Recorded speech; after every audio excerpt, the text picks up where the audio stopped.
Welcome to Damp Aviation, everybody. I'm Mary Powell, the one that my husband said that was camcordering for you yesterday. Today I bring you a 20-inch diamond dust that we're going to start for you.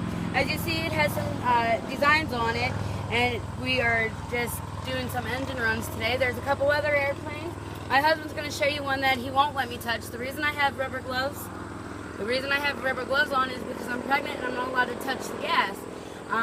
And my husband just didn't want me to get sick or anything, so he made me put on 2 sets of gloves. So here we go. It's just a safety precaution, folks. This gas is really skin sensitive to most people. So I would strongly encourage you to wear gloves if you're going to mess with this a lot. You will eventually get cracked and dried out skin from the gas, and it does hurt. All right, without any more, I'll let her start this thing and let you guys hear it run and let you see it.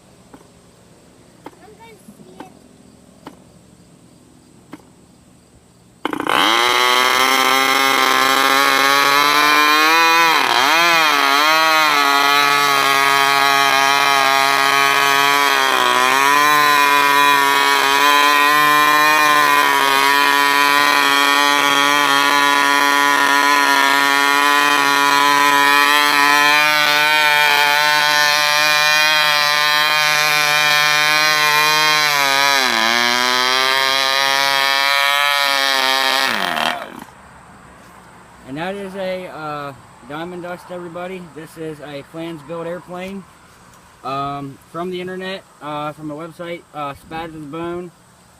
Very awesome website. I'm going to be building a lot of airplanes from that website, but she's just giving you a general overview of how the airplane's assembled. And there you go. You can see some of the custom pieces on it, custom made exhaust.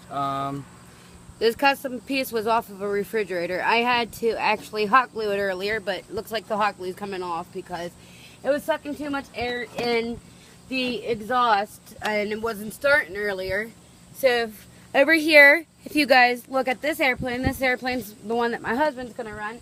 As you see, the engine is on the side. That's why he won't let me start it, because it's too close to the propeller. He also built this one out of plans. So if you give us a couple seconds to get ready, we'll show you this one. And this plane is called an ugly stick.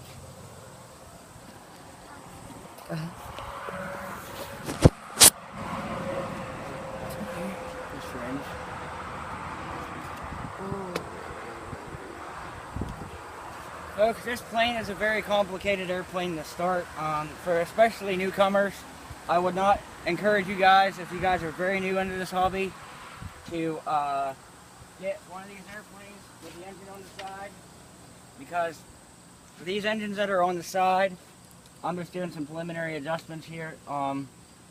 These engines will and can work loose. So if you have a minute, I always like to, especially these side-mounted engines, I always like to tighten them up just to be sure, and I have a loose nut back here, so just bear with me a couple seconds, fellas. Ladies and gentlemen. And as I told you yesterday in the video, it is kind of hard to talk. And besides that, my wife has much prettier voice than I do. So, without further ado, I will be getting into this piece of cardboard behind us here in a little bit. But I hope you guys like this engine, and I hope you guys like this airplane. It was a very easy airplane to build. There isn't a whole lot to these airplanes that I make. It's got symmetrical airfoil. Not a lot to it, as you guys see. It has a 10-ounce gas tank in it.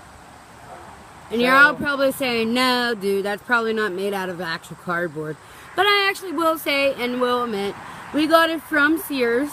The gentleman at the store pulled my husband aside because my husband was looking for cardboard, and my husband asked the gentleman if he could have some cardboard out of the dumpster. Yeah, it might not cost us nothing to build the airplanes, but you got to remember the engine costs something, the tires are going to cost something.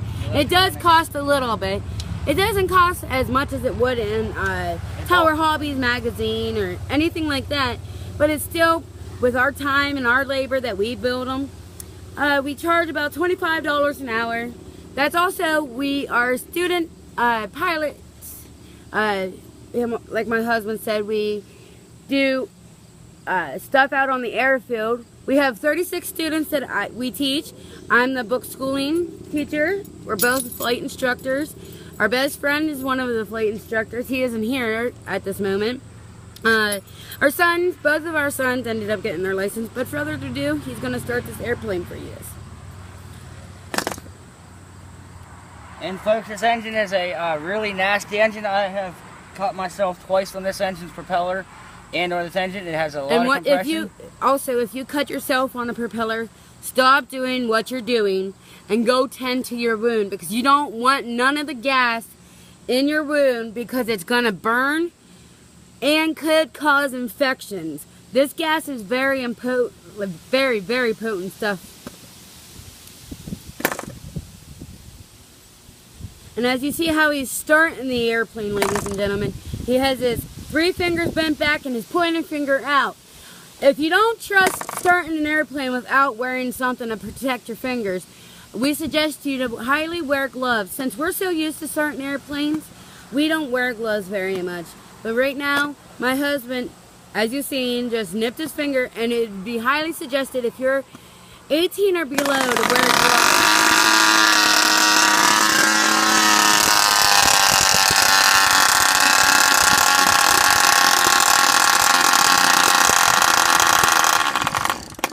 And as you see, this engine is giving him some complications, which you will run into. It just depends on the weather out here.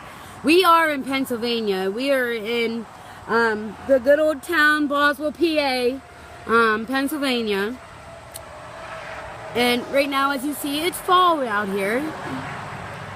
Give you guys a little show of that's our barn down there at the below. Do this in a quiet area, everyone. You're not doing it in the middle of a town, especially with the noise coordinations and that, and how police officers can fine you.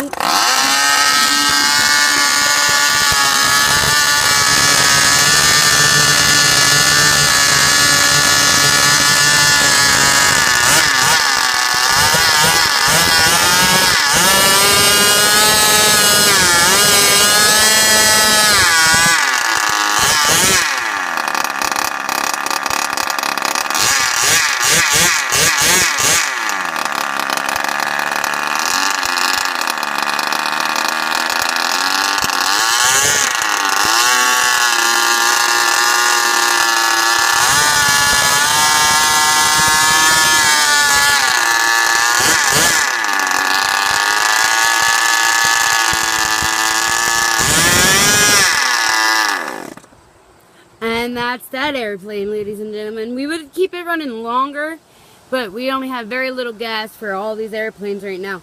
A gallon of gas will cost you roughly around $32. It just depends what area you live in. You can find them at hobby shops and other stuff. You also can make your own gas, but I don't suggest that. This over here, ladies and gentlemen, is our pizza box. You'll be hearing that one run here in a couple seconds. Our 4-year-old son, say hi, Price. Hi. And that's our 16-year-old dog. Her name is Madison. We also have a pit bull. I'll take you guys over to show you her real quick. Right now, the reason she's penned up is because she was knocking around the airplanes. Her name is Princess, and she's about 4 years old. We rescued her from the Humane Society. We couldn't see her sit there and suffer without a home. We love animals. We love all sorts of kind of animals, but we're more of a dog family. Now, ladies and gentlemen, this pizza box didn't take my husband very long to make. But as you see right here, this is not very hard to find, ladies and gentlemen. You can find that in your closet. That is a clothes hanger. Cut into pieces for rod linkages. And right here, as you can see, it's a cardboard box with them little stirrers from Sheets for your coffee. We got some of those, and we use them for trimming. And this piece of wood that my husband just showed you a couple seconds ago, you can get that at Walmart for $1 something. And then we just stapled it to the box. It's just a simple made cardboard airplane that you can fly actually in a park or around your house. It's actually not mandatory to fly in the airfield. It's actually a 3D airplane.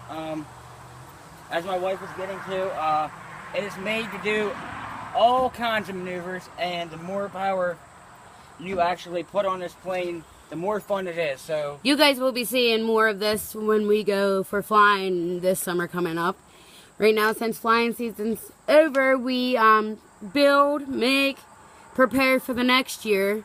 We spend pretty much every day, all day, while our oldest son's in school, building, shaping, filing, placing together.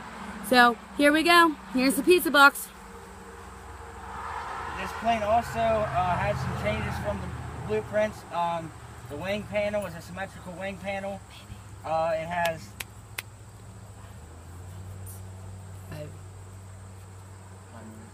Yep, left.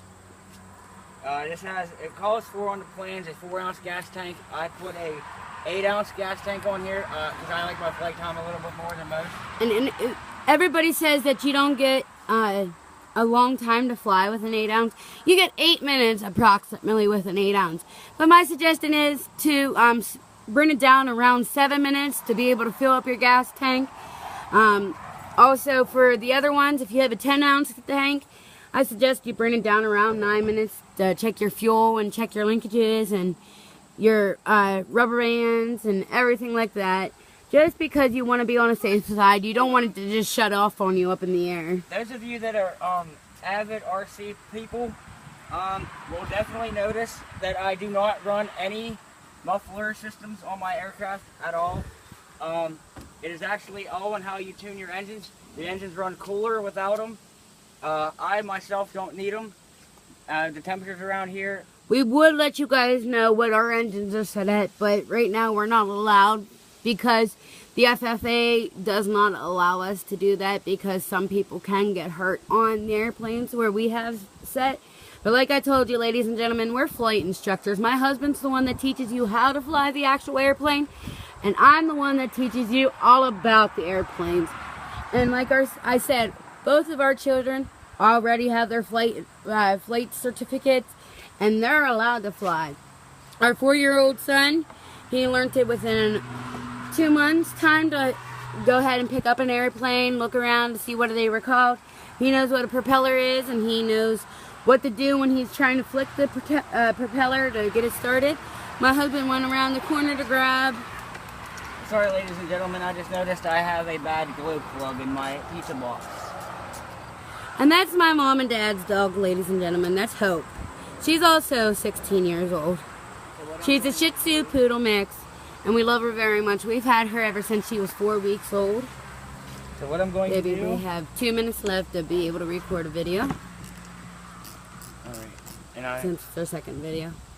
Oh, I didn't get to the last... Well, we can always do another one. But right now, we're going to cut this video off, and we will record and upload another one tomorrow. Peace out, ladies and gentlemen. Goodbye, Biff. Bye, everyone.